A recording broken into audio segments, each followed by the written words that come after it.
I want you to be honest with me for a second. Have you ever bought a planner, filled it in for 3 days and then never opened it again? Or downloaded a productivity app, spent an hour setting it up and thinking this is it, only to forget it existed a week later? Or maybe you tidied your entire house, stood back and looked at it with pride and thought to yourself, finally, I'm getting my life together. Then somehow 2 weeks later, you're right back to where you started again. And if that sounds familiar, you're definitely not alone, because I've done every one of those things, and every time I come to the same conclusion. I just need to try harder. I genuinely thought I was lazy, that everybody else had somehow figured out life. And I was the only one who couldn't keep a simple organisation system going. And that feeling is horrible, because it's not just about losing your keys, it's about how that makes you feel about yourself. Why can't I do something that everybody else finds so easy?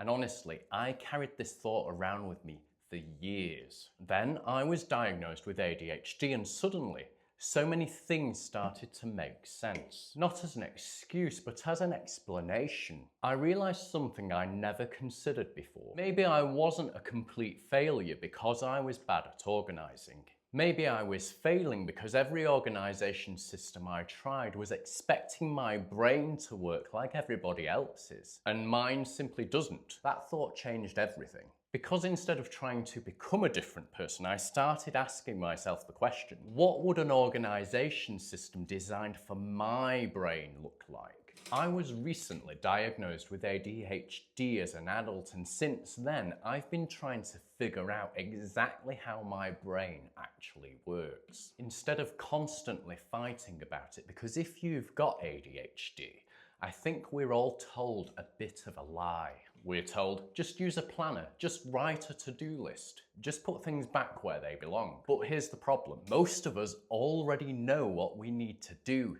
Knowing it isn't the problem.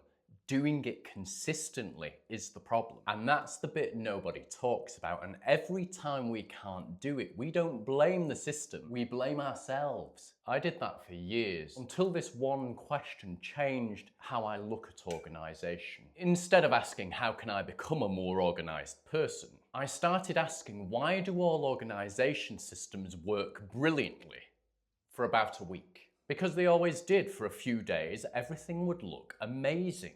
And then gradually, without me even noticing, the system just disappeared. Not because I decided to stop, and not because I didn't care. It just slowly faded into the background, and when I finally understood why, I completely changed the way I organised my own home. The first change was ridiculously simple, and it cost me less than a takeaway coffee. And believe you me, I've had my share of takeaway coffees. But it completely changed the way I think about organisation. So after asking myself why every organisation system worked for about a week, I started paying attention not to the system, to me. Because I noticed something really strange. I wasn't failing all at once.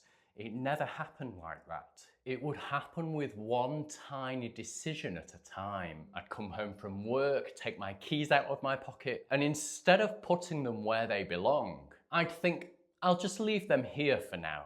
And then I'd put my wallet somewhere else, and then I'd put my headphones somewhere else. The post on the kitchen side, my work badge on the kitchen table. None of these decisions felt important, of course. They only took me 2 seconds for each decision. But by the end of the week, my house would look like how my brain felt. Busy, cluttered, chaotic. And the strange thing was, I knew exactly what I should have done, but I just didn't do it. Then one morning I was running late for work, you know, that horrible feeling.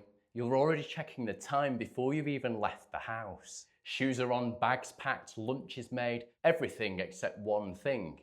I couldn't find my keys. I checked the kitchen, nothing. I checked the bedroom, nothing. I checked the living room, nothing. So then I thought I would just check somewhere completely ridiculous. The fridge. And if you've got ADHD, I bet a few of you are thinking, honestly, fair enough. Because once you found your phone in the washing basket or your wallet in the bathroom cabinet, you just stop ruling places out, and eventually, after 10 minutes, I'd eventually find them exactly where I left them, on the kitchen worktop, as I have done countless times before. And standing there, already late, I realised something. This wasn't a memory problem, it was a design problem. Every evening I was asking my ADHD brain, where should I put my keys? And every evening, my ADHD brain gave me a different answer. So that afternoon I went out and bought myself a small bowl. Nothing fancy, it costs less than a coffee, and again, believe you me, I've had my share of coffees, and I put the small bowl beside the front door. And so I made myself one small promise. Every time I come home through that front door, the keys go in the bowl. No exceptions. And here's the interesting part. After a couple of weeks, I wasn't trying anymore. I wasn't remembering anymore. It wasn't that I was more disciplined. I just simply removed the decision. There was only one place those keys could go, and that one tiny thing made me realize something much bigger. For years, I thought organisation was about remembering things. Remembering where things go, remembering routines, remembering to try and stay on top of life. But I don't think that that is what organisation is about anymore. I think it is about removing the need to remember.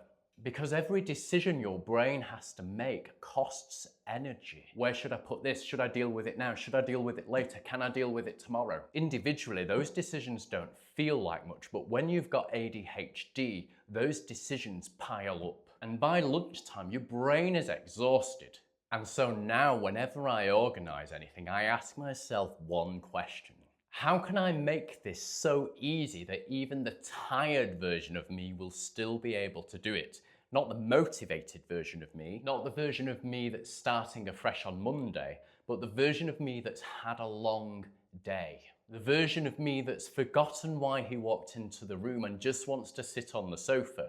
That's the version that matters. I don't organise for the best version of myself anymore. I organise for the version of myself that is distracted. The version that's overwhelmed. The version that's thinking about 6 different things at once. If my system still works for that version of me, then it is a good system. If the system only works for the best version of me, then it isn't a system. It's wishful thinking. But even after making everything easy for myself, I was still making one huge mistake. I would finally put something away properly and then forget it existed. And when I realised why this kept happening, I completely changed the way I organised my own home. Because if there's one phrase that resonates with people who have ADHD, it is out of sight, out of mind. So by this point, my keys had a home. I wasn't losing them anymore. Things were definitely improving, but there was still this one thing that was driving me mad. I would organise something perfectly and then completely forget it existed. Seriously. I would buy batteries, put them somewhere safe, and then a month later I would need batteries and I wouldn't be able to find them. And so then I'd buy another pack and then eventually I'd find them both together. I've done it with cables, paperwork, medication, Christmas presents. I wanted a present so well that I found it after Christmas, not my finest moment. And the strangest part about this, it's not because my brain wasn't remembering these things, it's because my brain wasn't being reminded anymore. Once I realised that, I started looking around my house differently. Closed cupboards, deep drawers, boxes inside boxes, everything looked really organised, but for my ADHD brain, it was almost like everything disappeared. And then something clicked. My house had been designed to hide clutter, not to help memory, and those two are completely different things. Because if something is important, why am I hiding it from the one person who needs to remember it? Me. One of the biggest things I've learned about ADHD is that my environment is part of my memory. I don't just remember things in my head, I remember things because I see them. If my medication is visible, I'll take it. If it's hidden, there's a much greater chance that I won't take it. If my notebook is on my desk, I'll use it. If it's in a drawer, well, it might as well not exist. If my water bottle is sitting next to me, I'll drink it. If it's in another room, then I'll suddenly realise that it's 6 o'clock. and I've barely had any water all day. You know, it's funny when you think about it. For years I blamed my memory, and in hindsight I was just asking it to do too much. So I made another rule. I stopped testing my memory. I started supporting my memory. Instead of asking, will I remember this later, I ask, how can I make sure I don't have to remember? And that is a completely different mindset. Because if my environment reminds me, then my brain doesn't have to.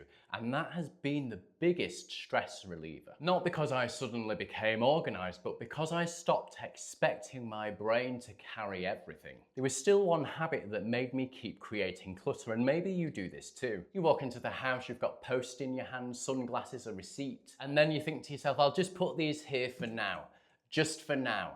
Those 3 words, creating piles of clutter. Because 3 days usually becomes a week, then a month, and then it becomes part of the furniture. So instead of trying to stop myself from doing it, I worked with it. I gave myself permission to have one, and only one, deal with it later spot. For me, it's just a basket. If I don't know how to deal with something right now, or I want to deal with it later, that's where it goes. Not in the bedroom, not in the living room, not on the kitchen counter, just in the basket. And then once a week, usually on a Sunday, I'll sort it out. It takes me about 5 or 10 minutes. And you know what the funny thing is? Most of this time, the basket is never full, and the clutter stops spreading.